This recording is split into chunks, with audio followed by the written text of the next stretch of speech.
السلام علیکم ملګرو، څنګه چې تاسو پته چې په پرونی میچ کې د انډیا لوبډلې پاکستان ټیم ته ډېر سخت ماتې ورکړې وه چې په ډېر غټ مارجن سره انډیا د پاکستان نه دا میچ ګټلی و. نو دې میچ د بیلل نو بعد چې کوم دی د پاکستان د کرکټ مینوال ډېر سخت خفه دي او د پاکستان زیات د کرکټ مینوال دا وایي چې دا میچ خرڅ شوی و، دا میچ چې کوم دی پیکس و، ځکه چې پاکستان په پرونی میچ کې د خلاصه لوبه نه کړې، نه بالینګ ښه کړی دی، نه فیلډینګ نه ښه کړی دی او نه چې کوم دی بیټینګ ښه کړی دی. نو آیا د انډیا سره چې د پاکستان دا کم میچ وشو، دا میچ چې پاکستان وبیلو، نو دا میچ خرڅ شو، دا میچ پیکسو او کنه؟ پورا حقیقت او ثبوت در په دې ویډیو کې در کوم، نو ویډیو راس تر اخیره پورې وګورئ. د پاکستان او د انډیا دا میچ دا چې کوم دی د باران د وجې هم ډیر زیات ایثار شو چې انډیا چې کوم دی په خپل اننګز کې ډیر تیز ترین او ډیر غټ ټارګټ چې کوم دی پاکستان ته ورکړو. انډیا لوبډلې چې کوم دی پاکستان ته 356 ټارګټ ورکړو چې 2 وکټ یې اوټ شوي، په 50 اورونو کې دا غټ ټارګټ ورکړو چې دا چیز کول چې کوم دی بیرته پاکستان ته ډیر زیات ګران وو. پاکستان په صرف او صرف 128 رنزونه راوړل او په 32 اورونو کې د پاکستان چې کوم دی ټول ټیم اوټ شو. په سکور کارت باندې خبر نه کوم ځکه چې تاسو دا میچ کتلې چې پاکستان په کې ډیر خراب پرفارمنسز ورکړي دي، او خبره کو چې دا میچ پیکسو او کنه. څنګه چې تاسو پته لرئ چې پاکستان د لوبډلې سره دنیا بهترین فاست بولینګ اٹیک دی، نسیم شاه، حارث رؤوف او شاهین شاپریدي.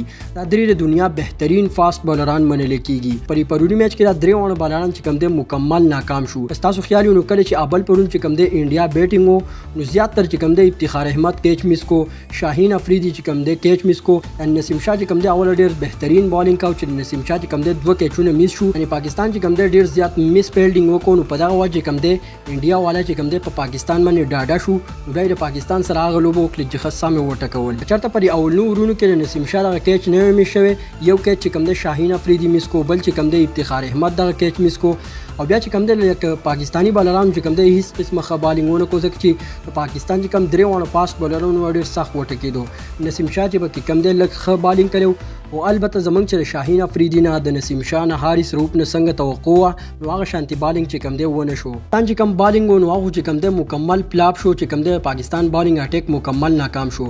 د دې نه بعد چې کوم دی پاکستان دومره خراب فیلډینګ کیچونه مس کړو، دغه شانتي چوکې چارې چکې به چې کوم دی مکمل تلې. د پاکستان ټیم چې کوم دی کوشش نه کاوه چې په انډیا باندې پریشر واچوي. د پاکستان ټیم چې کوم دی ډیر زیات مس فیلډینګ کړل په پرونی میچ کې. نو خو بیا چې کله پاکستان د بیټینګ موقع رااله، نو زمونږ چې کوم دی فخر زمان نه ډیره توقع وه. موږ ویل چې فخر زمان به رنزونه کوي، بابر اعظم به رنزونه کوي، محمد رضوان به رنزونه کوي، او هغه شانتي ونه شوه.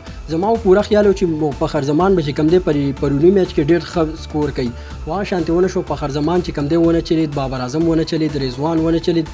نو پاکستان سره همدغه 3 بیټسمنان او چې کوم دی کله اوټ شو، نو د پاکستان په ټیم کې هیڅ نه و. بیا ځکه چې پاکستان ته پکارو که دا رنزونه راوړلی نه شو، نو کم از کم دیو له اټیکینګ کرکټ پکارو. 300 رنزونه په دې میچ کې راوړېدو، خو که چېرته دیو تیز کرکټ کلی وي. نو په دې میچ کې پاکستان دومره غلطیانې کړلې که زه په دې باندې اوس خبرې شروع کوم، نو دا ویډیو باندې ډېر زیاته اوږده شي. خو لکه صفا خبره دا چې پاکستان نه په بالینګ کې ښه کارکردګي پیش کړه، داسې فیلډینګ دومره ناقص او خراب فیلډینګ وکړو چې زه تاسو ته څه ویلی نه شم. او په بیټینګ کې خو یا مکمل فلاپ شو. لکه زمونږ ډېر زیات توقعات و، کم از کم زمونږ خو دا خیال مونږ ویل چې لکه دا ټارګټ راوړي، نو کم از کم پاکستان به بیرته څه وکړي. اجې کوم دی په 128 باندې مکمل اوټ شو.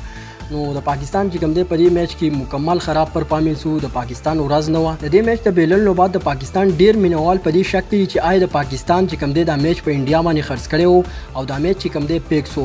ځکه چې د پاکستان چې کوم بهترین فاست بولینګ اټیک دی، هغه چې کوم دی داسې څه بالینګ ونه کړو لکه څنګه چې نور کله کوي. داسې پاکستان بیټسمنان چې کوم دي، نو هغه هم مکمل فلاپ شو. نو پاکستان ډیر د کرکټ مینوال په دې شک دي چې دا میچ چې کوم دی په انډیا باندې خرڅ کړی شوی وو، او دا میچ چې کوم دی پیکس وو.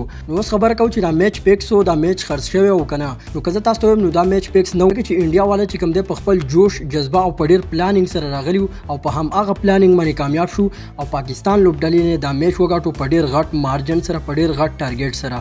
د پاکستان د لوبډلې لپاره دا میچ بیلل چې کوم دی و فایده هم ثابتېدی شي، ځکه چې پاکستان لوبډلې تر خپلو غلطیانو احساس به وشي چې موږ په کم ځایونو کې غلطیانې وکړې. نو پاکستان ته پکار ده دا کمې غلطیانې چې پرونی میچ کې وکړي، نو دا چې کوم دی پر روان میچ کې دغه غلطیانې ونه کړي او یو سټرانګ کم بیک وکړي، او د سریلنکا نه ښه په غټ رن ریټ سره دغه میچ وګټي او د ایشیا کپ فاینل ته کوالیفای شي.